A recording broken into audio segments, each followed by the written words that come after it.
welcome back, and welcome to part two of RD Atlanta Falcons, built the right way. Man, we was having a good chat, and we're gonna keep it going tonight. The link is in the chat, so come on in and fill in the join and express how you feel about if our Atlanta Falcons are built the right way.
Yo, yo, Yo, yes, sir. Mike is good. Mike is good.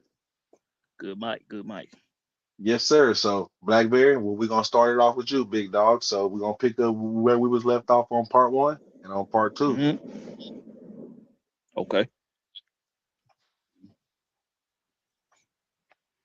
So with us bringing in Ian Cunningham, do you see them bringing him in like, for instance, with Terry? They brought Terry in strictly for his scouting ability, to bring in free agents, to bring in players in the draft from being with the Saints. They brought in Dimitrov to try to implement in a way the Patriot way. So with Ian hmm Cunningham, do you feel like they're trying to implement the structures of the Eagles, the Ravens, seeing him go to Chicago and Chicago create a position for him being the assistant GM, watching them turn that franchise from worst to first or a bad franchise to a good franchise. And in almost every instance, when he went to the Eagles or to the Ravens, they weren't necessarily the perennial winner they were or where we are accustomed to today.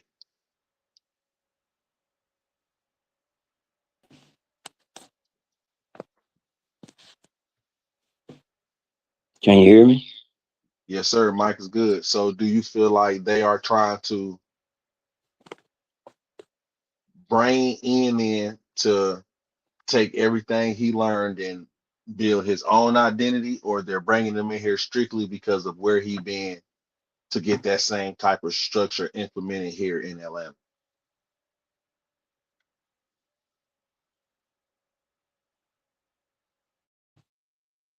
You talking to me or Blackberry? Blackberry. Okay. I think he's muted. So what's your thoughts on that? Hey, look, let me get off topic for a second. How far are you from Texas? Yeah, my bad, y'all. Somebody Like was asking me questions. like Hold on 1 minute, 15 Blackberry. hours. Oh, okay. My daughter live in what is it? Cibolo? That's near San Antonio. Okay. But anyway, she just sent me some pictures, man, because you know the planets were supposed to line up tonight. And she just sent me some pictures of Jupiter. It's really, really bright. And I was just wondering if you all knew anything about that. Mm-mm. Okay. I ain't really much up on it tonight. Okay. All right. Now, I wish I was still intuitive enough to pay attention to astronomy, but unfortunately, I done diverted to a bit of a gremlin lifestyle. Yeah, my daughter's a science teacher, so she was really, really interested in that. Mm-hmm. Yeah. Okay. So Black, so the question was, do you feel like bringing in Ian Cunningham, they're bringing him in here to, from the situations he's been in, to build his own identity and to bring it here in Atlanta, or to take those structures and implement them here? Since in every situation when he got there, those teams wasn't necessarily the perennial winners that we are accustomed to today.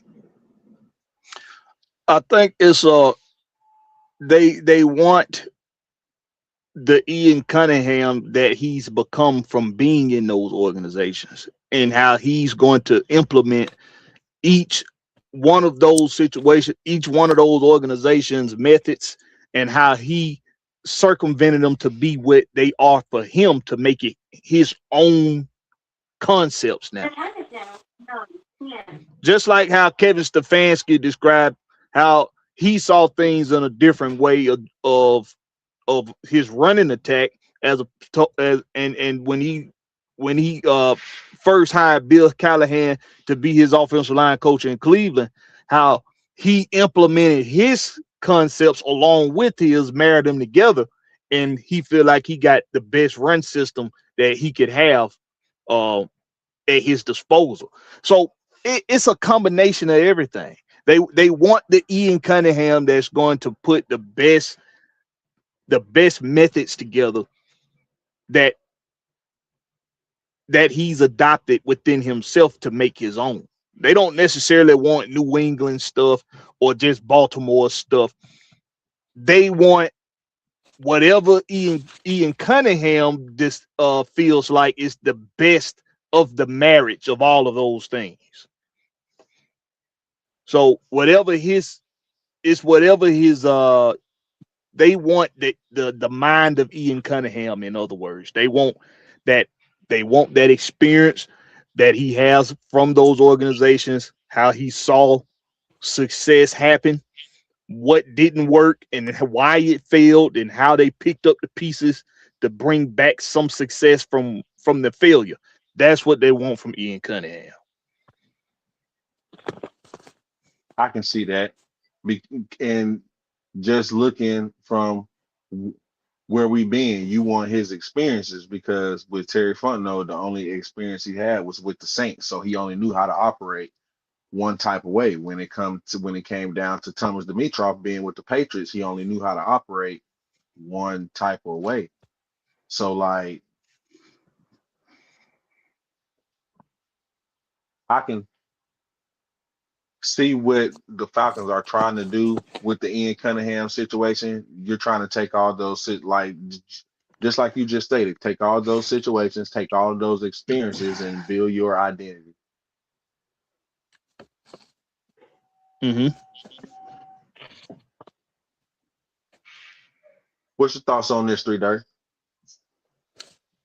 Hey man, this is one time that I'm not gonna add nothing to Blackberry answer, and I'm not gonna take nothing away from it. That's pretty much the answer right there. So how you feel about getting away from flashy football, but getting more into hard-nosed, efficient football, being a true run-first team? Well, we've kind of been saying that, and then we kind of get away from it. Hence, we got Bijan and Tyler, and then once we had other duos of running backs in Atlanta, and we wanted to be that tough team. That's what we were claiming, and we went away from it. So I think that just like the answer was given, they're gonna bring this guy in. They brought this GM in, and that's part of his pedigree. Everywhere he went, them teams were tough.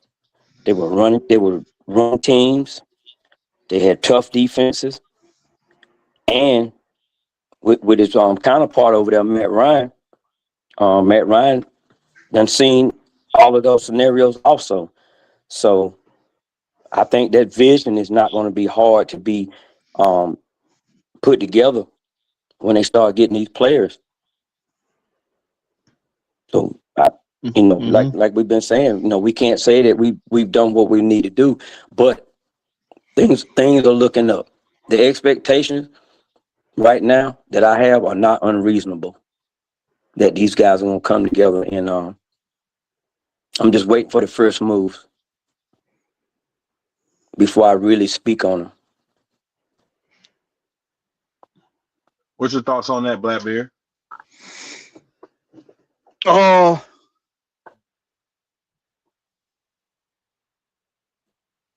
If Ian Cunningham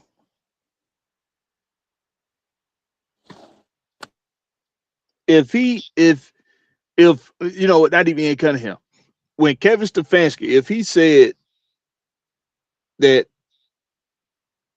not even Kevin Stefanski, I'm sorry, before either one of them was here, see, it's the reason why I just did that. Matt Ryan said, we gonna run the ball and we gonna set up the pass through the run game. And when I heard him say that, I was elated because and this coming from somebody that played competitively as a running back and as a linebacker. Those are my favorite things to hear as a football player.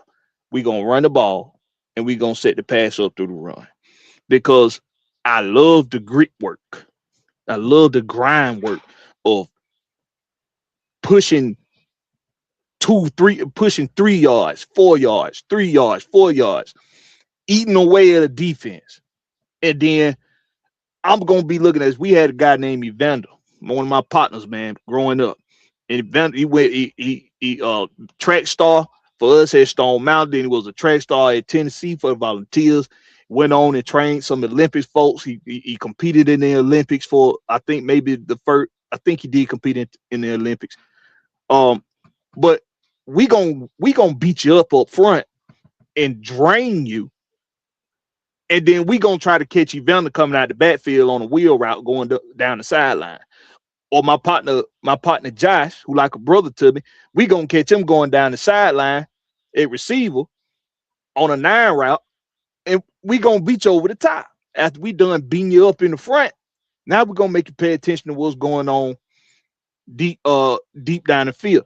So I love hearing that, because it lets you know that the physicality that you're looking for in football, we about to go seek that contact. We finna go seek it. We're not gonna be absorbing that contact no more.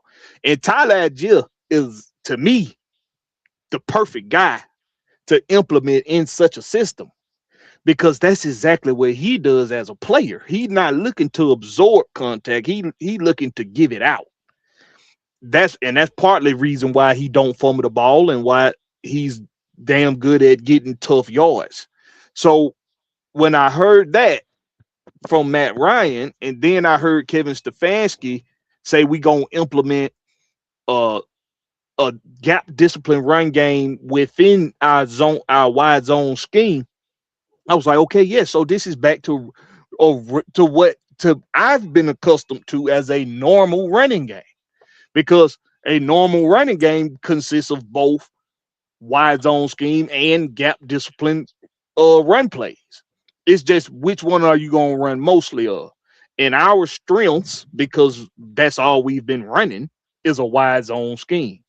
But if you get, in my belief, if you take a Tyler Algier in a scheme like this one, and instead of him averaging 4 or 5 touches a game, if you get his average to somewhere between 10 and 12 touches a game, your gap discipline assignments might be what you lean into even more as a wide than rather a wide zone scheme, because ain't nothing like catching catching that edge around the defensive line and ain't nobody out there because you done beat them up so bad inside, everybody crashing inside now.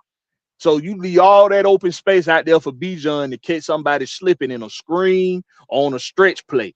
It For me, it's music to my ears when I heard Matt Ryan say that. And when I heard Kevin Stefanski give the blueprint on how they gonna do it, I was like, now see, that's commitment to what your identity is and going to be. We didn't have that commitment to an identity with the past regime. And I agree. I feel like with this new regime under Matt Ryan, that's my whole emphasis on these shows that I'm doing today. The identity and the vision. Everything that the previous regimes have said, whether it was the GMs or the head coaches or Rich McKay, we are seeing the emphasis. That is the first, before, just like you stated, before we had a head coach, before we knew who the GM was going to be, the vision was already being implemented on that we are going to be a run first team. Mm-hmm. Like,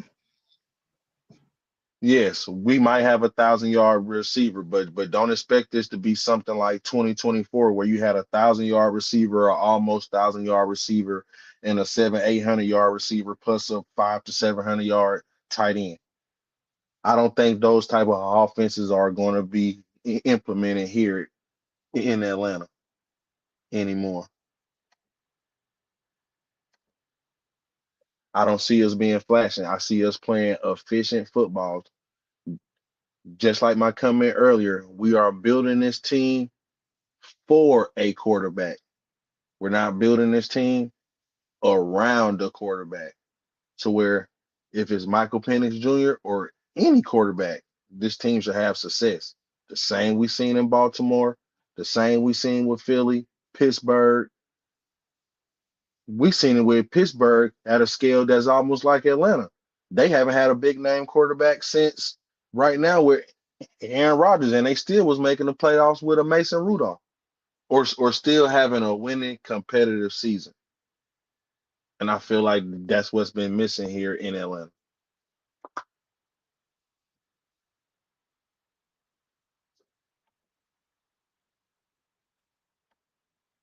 I got a question.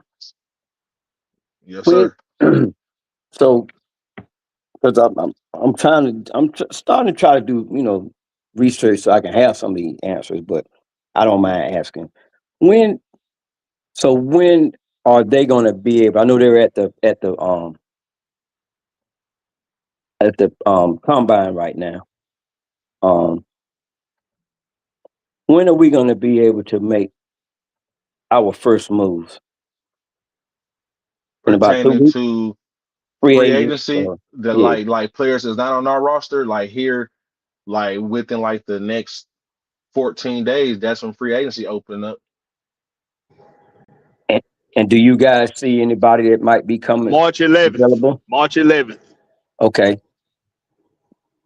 Who are there any free agents that you guys know of that we may be interested in? And what position do you all think we're gonna, look at more than others in free agency? I think for our free agency this year, it's going to see to who we bring back and who we release before we attack free agency, because it'd be like, why would you bring in a wide receiver in free agency and not release Mooney and save that 12 million? Or why bring in a CV2 from free agency if you're not going to release Mike Hughes and save 6 million? Or do some restructures or So all of these things are going to be pretty much happening at the same time, or is it I the think things it'll that we're going to be do with our team? retroactive. I think the things that we do with our team first will determine what we do in free agency and or the draft. Okay. Because what if we go sign a center in free agency? I don't see us taking a center in the draft with this regime. I don't see them doing the same thing like how the previous regime did. Like if you spend Quarterback.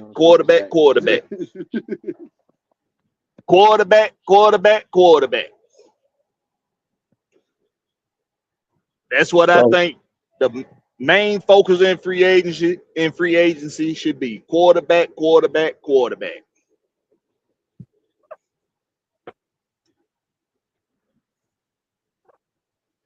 And why you say that? yeah, that's what I was going to ask. Elaborate on that. No. So y'all heard me say, I think it's a bad idea for this front office and for this coaching staff to let Michael Penix think that as long as the doctors say you healthy, the job is yours. Any impression of that, I think, is a bad idea. And that's because the young man has a unique situation. It don't have to be acknowledged by the fans. It don't have to be acknowledged by us content creators. But it's real.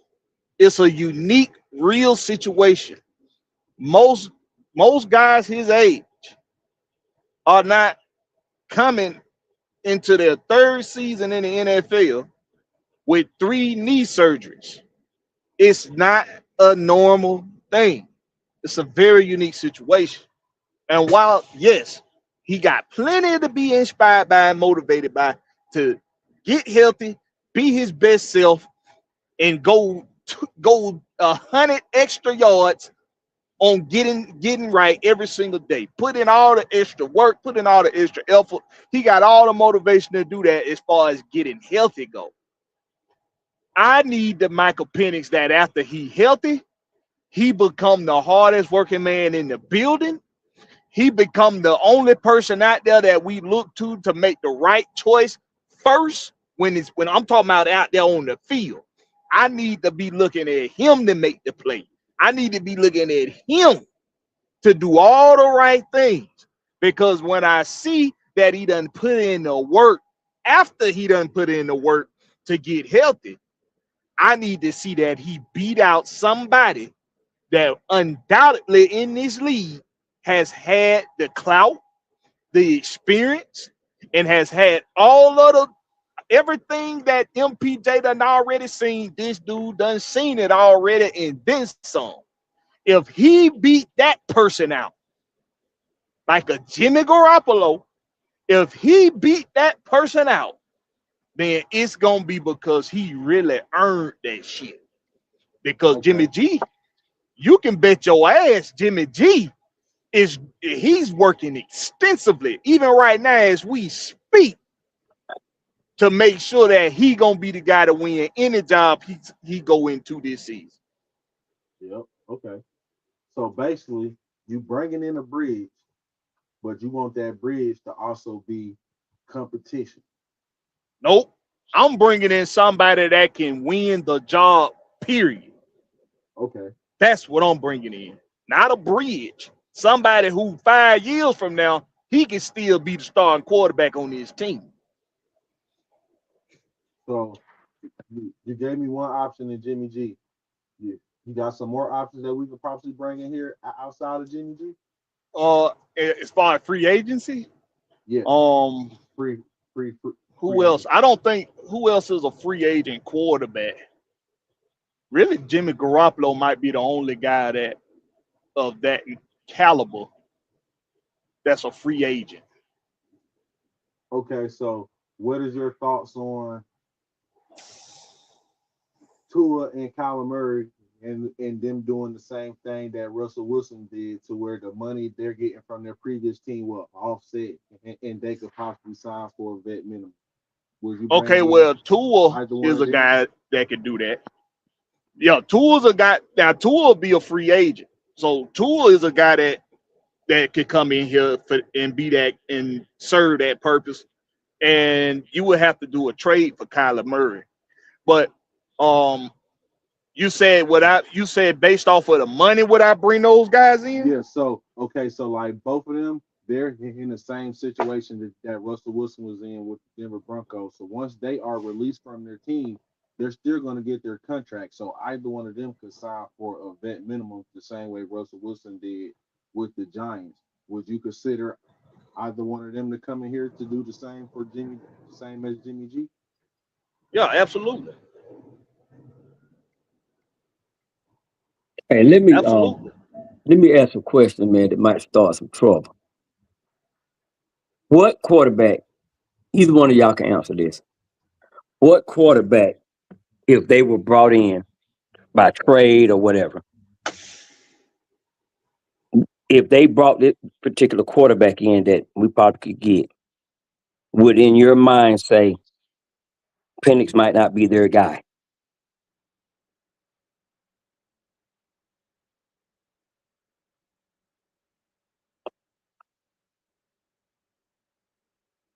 So you're asking, if this staff brought in a quarterback and that quarterback was their quarterback, to for them to forget Penix, who would it No, be? no, I'm just saying if they go out and say we went out and got, a quarterback, say they pulled a move like Seattle did.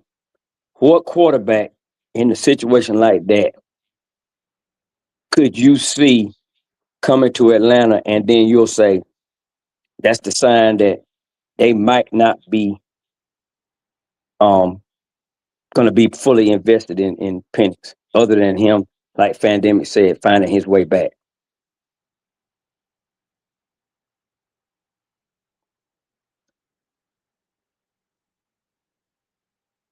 You want to take first crack at it, but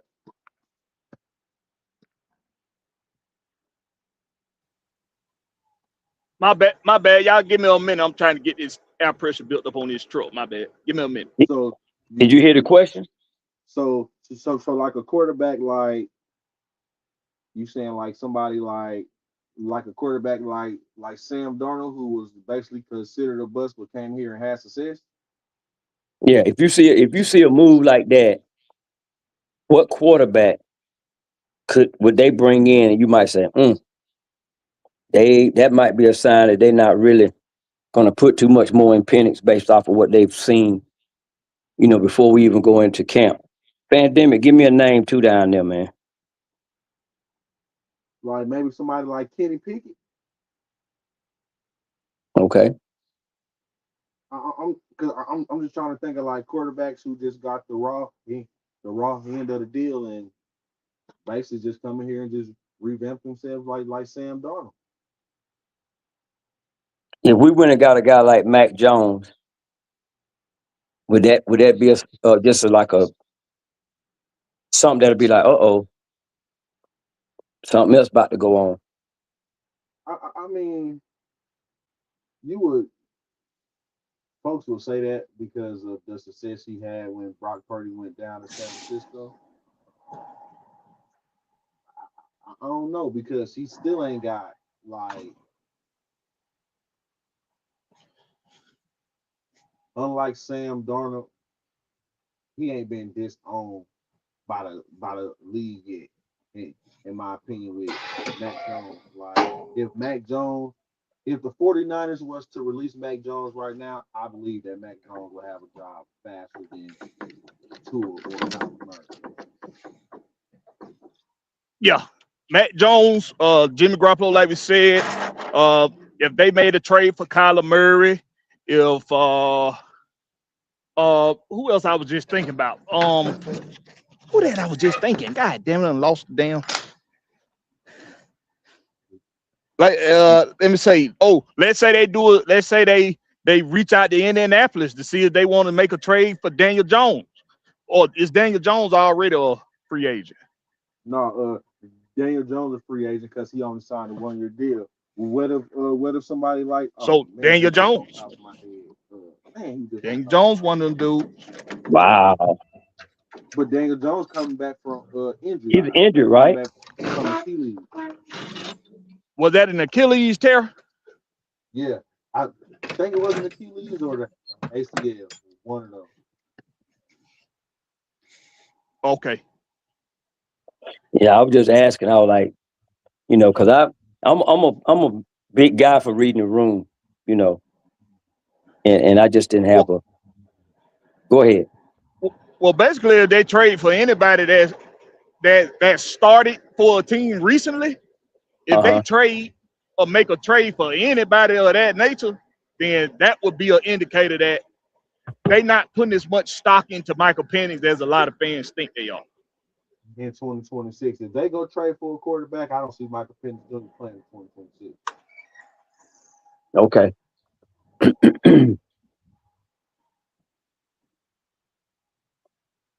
Man, I just had a quarterback. No, not Anthony Richardson. I'm not sold on Malik Willis. Like, I understand people want Malik Willis to come here, but you ready for us to pay him 30, 35 million off for 6 games that he started over 2 years? I can't do it. Okay, I figured it out. What was y'all thoughts on making a trade for Will Levis in Tennessee? I don't know about that one. I wouldn't make no trade for no Will Levis. Hell no. Right. Well, I don't know about that one now.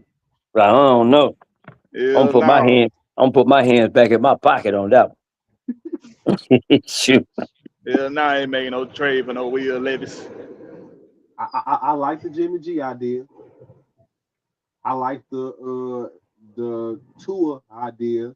If it's gonna be like the Russell Wilson situation, and then you can tailor your offense all the way to a left-handed quarterback.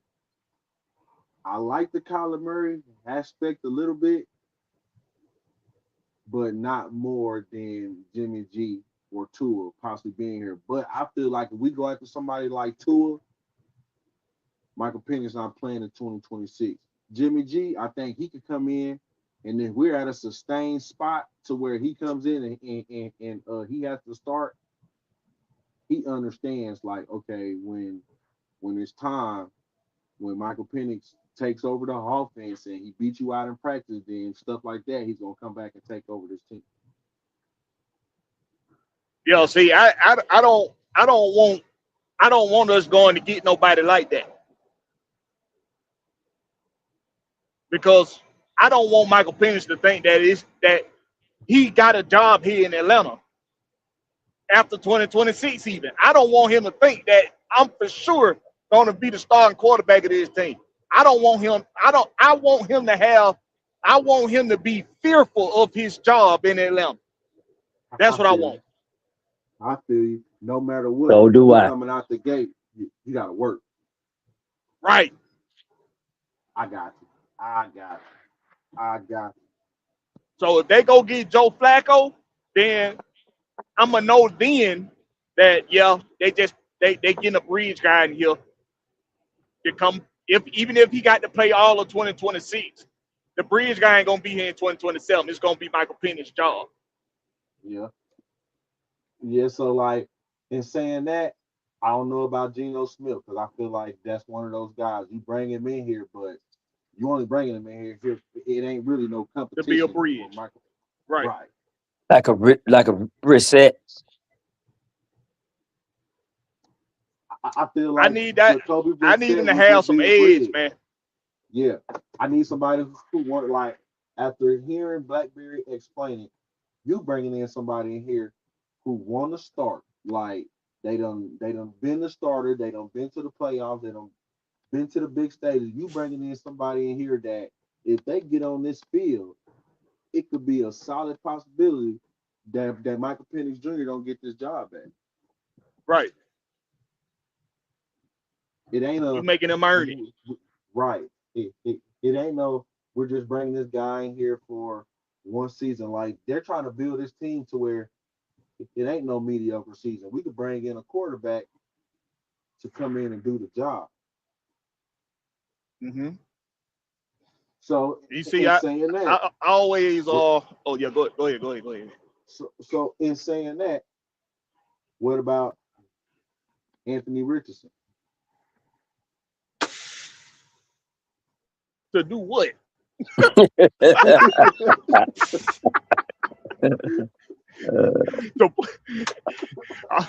Hell no, I ain't giving that boy a shot to do shit. Hey, he said that he fixed his eyes, man.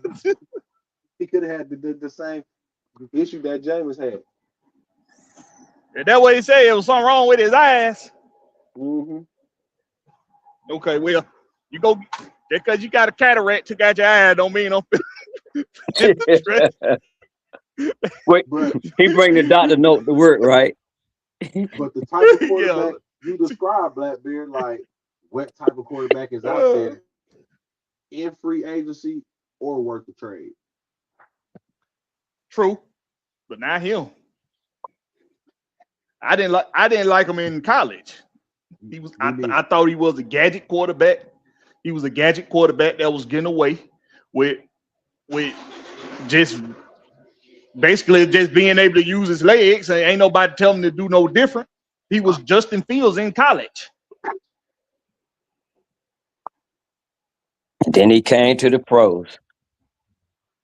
And he came to the pros, and then he became an even worse version of what the other boy from Florida that came to the pros and win shit. Huh? No, You talking about not trash. Tebow? Yeah, Tim Tebow. He an even worse version. He a worse version than Tim Tebow. And I was hoping Tim Tebow was gonna do well, man. I just like that dude's spirit, man. Yeah, got a good heart. Good spirit. Yeah. But I like see, that dude's that's a spirit, good man. point that you made, Blackberry. What quarterback fit in your description can we go get? I'm intrigued with Kyler Murray. It intrigues me because I don't know, man. I think I've seen not on the professional level a whole lot, but I've seen from my days of playing, when you put a Kyler Murray around guys like Drake London and guys like Bijan Robinson, and when you put them around that kind of talent, it bring out the best in them. I don't think he's had no, he did now. He has now. For him, it's been a health issue. But he has had no, he ain't had no Drake London in Arizona. And he ain't had no Bijan. James Conner is good, but he ain't Bijan good. In my opinion, James Conner is basically Tyler Algier and not quite as much. He had Larry Fitzgerald. Yeah. Kyler Murray, he had Larry Fitzgerald when he was old in the ass. It don't matter. When they had moved him to slot. Yeah, you gotta think about it. Kyler Murray been there since and that was for one season, 2019. Yeah, Larry had been in the league, look, what, 13 years? Yeah, and he bent that leg back before that. So yeah, they were getting the old version. Then they were remember getting with the old man. Then remember with the Cliff Kingsbury, they had that who they had out there in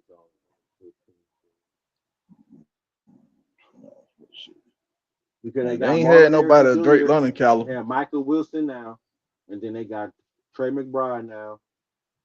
Yeah.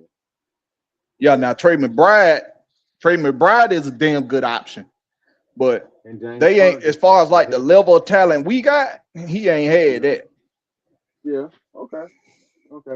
I can see that with Kyler, but It's what type and a of Cal contract? Pitts. Well, what type of contract would you give Kyler Murray? He got to get 22. He got to get like 22.5 from Arizona. So I'd be like, hey, you gonna get that 22.5 for Arizona. We gonna help you out. We gonna help you out with that. We gonna put another 10.5 on top of that for you for this season. You prove that you can do your thing. Hell, we'll sign you to a $100 million deal for 4 years. So We'll you give sign him a to 1 4 year year. $100 million deal. So you'll give him a 1 year, $10 million tryout deal. So he'll get like $32 million for the season, or you'll give him like a 2-year deal. Mm-hmm. Do good the first year, we can rework the contract. There you go. Boom shakalaka. And, Mm-hmm. and you know what? If that scenario happened right there, everybody in Atlanta would be happy. And you know why. Hey, But I ain't gonna call no name. You know why they'll be happy though. I'm gonna be honest. I never sit here and thought about Kyler Murray in Atlanta. Boy, them boys will be happy. Everybody be happy. I thought about it some years ago, but I think Kyler Murray don't get enough credit for his own talent. The boy can throw that ball. Man, he a shortstop. He can throw Yeah, that thing, man. that's the for and I know you typically don't want a guy his stature playing quarterback. You want somebody that not gonna have vision problems over the line of scrimmage. But I think and I need to do some research on this. I need to go see what targets he had, what his target, who some of his targets were in college. Because if he had big options in the middle of the field, like big tight ends or big receivers, that's probably something he rely on to be able to just put the ball in an area where he knows somebody gonna get it and only they gonna get it. You see what I'm saying? So if he got like a Kyle Pitts and a Drake London at his disposal, shit, that boy probably be like a kid in a candy store. And then they'll give everybody what they want when everybody come out that 3rd and 6, 3rd and 7. They want the quarterback to take off. There ain't nothing there. He'll take off. That's what I'm talking about. Everybody will be happy. They got him a light skinned MV with curly hair. But you know what? Sam Darnold did that this season. Yeah, Sam Darnold was doing that when he needed to do that this season. Yeah, Hey, exactly. Blackberry. He had Marquise Brown, CeeDee Lamb, Charleston Rambo in college. Yeah. Yep.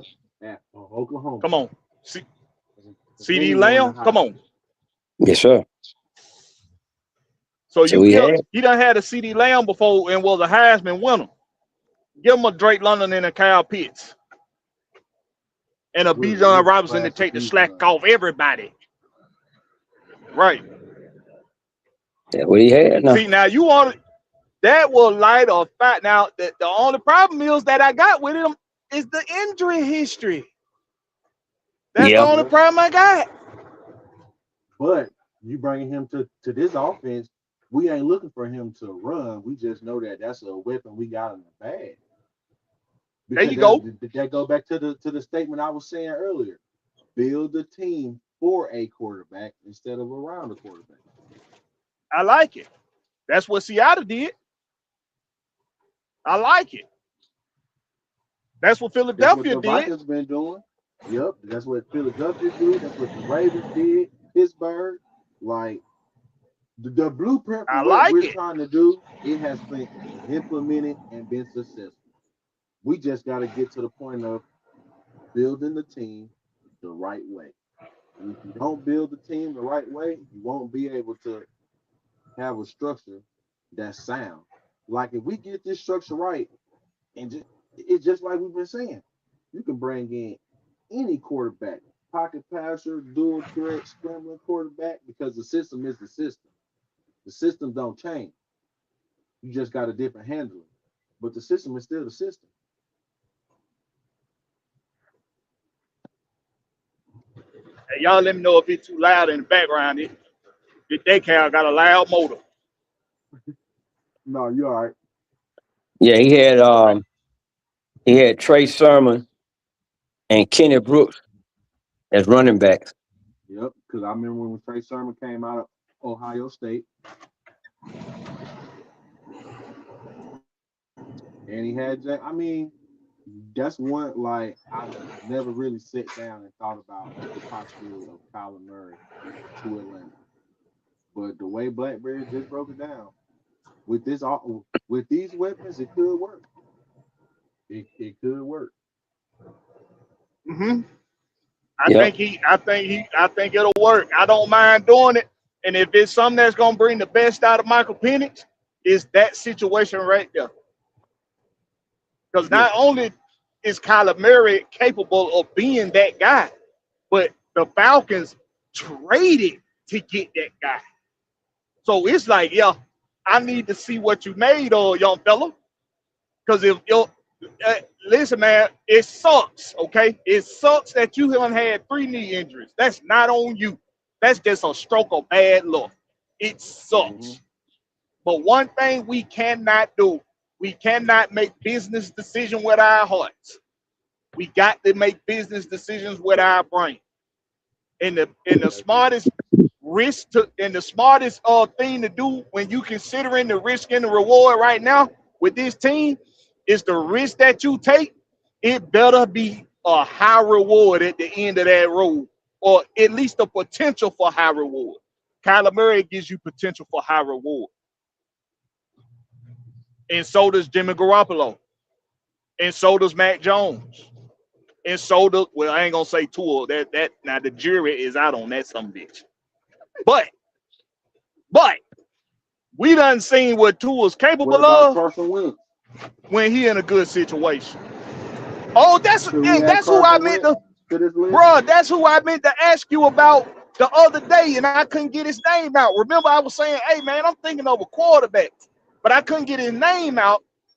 What Carson Wentz said? I think he on the Chiefs. He with the Chiefs? Yeah. Man, Carson Wentz should have a full bill of health by now. Yep. A full bill of health. And he was damn good in Philadelphia before he got hurt. He just ain't been the same since Nick Foles won a Super Bowl. And you know what? It's just like with Wentz, like I think the problem was here in Atlanta with the injury situation and how it was handled.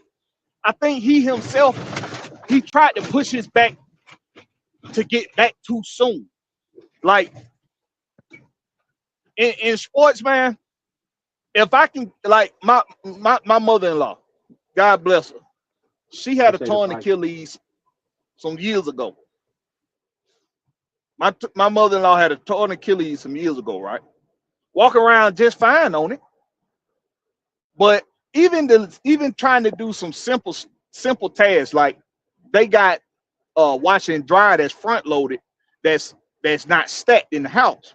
So she got to bend a lot to insert clothes into the wash machine. That affected her from being able to do that. But other than that, that's the only thing she complained about. She didn't complain about nothing else. She just couldn't load the wash machine like she was accustomed to doing. Ain't that some shit? So when I look at these sports, when I look at sports, and a guy say he ahead of schedule, I'm ahead of schedule.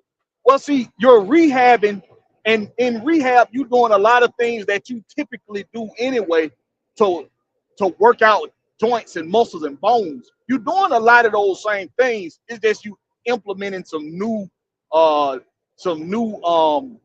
or movement to focus specifically on that area. So it's easy for the body to cope with the workout routine in the rehab. So yeah, I'm ahead of schedule. I'm feeling good on this ACL. And hey, cool. But what about when it's time to drop back into a 5-step drop back? And you got to pivot on that back planted foot to turn and throw a ball. So you ain't doing that a whole lot right now. His environment is in control. He's in control of the environment on his rehab. You in a controlled environment, and you don't have muscles and joints picking up the slack for where that area is lacking. They not doing that right now. And your brain ain't racing. Oh yeah, you ain't got an edge. You ain't got somebody coming off the edge, coming at you full steam head about to knock your block off. You ain't got somebody coming up the middle about to knock your block off. Exactly. It's a whole different thing now. And then is he gonna have the confidence? Yeah, once he get that feeling in that area, in that knee, once he see it's a little tender, because that's what Kirk Cousins was talking about. He thought he was good till he realized he wasn't good. I'm still over here thinking about this quarterback situation there, because Blackberry got my mind over here racing about this. Hey man, situation. Hey man, you have to take advantage. Look, when cats like y'all on the same panel, oh yeah, I got to shoot it out there, boy. Listen, because going off what Blackberry just gave as an example. Okay, if Kyler Murray comes in here and be successful, right? You know, if he comes in here and be successful, you don't have to pick up that 5th-year option after year 3 for Michael Penix. Okay. So in saying that, just as we stated, hey, Kyler Murray, you come to Atlanta, we'll give you a 2-year deal. You show out in year 1, we'll restructure the deal. You can let Michael Penix go in 2027 because you didn't pick up. You say you can let him do what now? You can release. You can let Michael Penix go after the 2027 season if you don't pick up the 5th-year option after the 2026 season. You could, or you could just let him develop behind Kyler Murray. Yeah. Could do that. The way the aging process, the aging progression in football ain't like it used to be back in the day. Motherfucker 34 years old can go on and play for another 6-7 years now in football. It ain't like how it used to be. Well, and a lot of it do have to do with the advancement of medicine, the advancement of medicine, and it's also the evolution of human beings, the evolution of the player. While I don't like how they eat, I don't like their diets these days, but it do keep them around for a lot longer as far as like their ability to recover and come back. As opposed to back in the day, you know, you break something once or twice, your ass is over with. It's done. You're done. So I don't mind keeping Michael Penix around in that scenario. And if Kyler give you a good 4 years, 3 to 4 years, okay, well, now it's time to part way with Kyler, and we already got a healthy option on the bench that we kept around. You see what I'm saying? Yeah. Who we also believe is capable of righting the ship. So I'm all for it. I'm about maximizing the potential. That's another thing in business. Maximizing my earning potential that aligns with my vision. If my vision is to be just a, I just want to run an establishment, be able to pay the bills, and be comfortable. I just want to be comfortable. I don't want to be rich. I just want to be comfortable. I need to know what my maximum earning potential for that vision is, and I need to seek it out. Even if it's, I want yachts. I want PJs. I want trips to Dubai. I want to see the world. I want to go to space, motherfucker. I want some property up there in space. Like, I need to know what my maximum earning potential is, and I need to seek it out. So that's what the Falcons are going to do, and that's what I think they should do. When you're talking about risk and reward, whatever you want your reward to be, you need to know that the risk you're taking is worth it. and be willing to sacrifice some funds on the way. Hey man, that was a good statement right there. Well said. Well said. And at that right there, we're gonna wrap it up right here. Blackberry, go ahead and let these folks know where to find you at on these YouTube streets.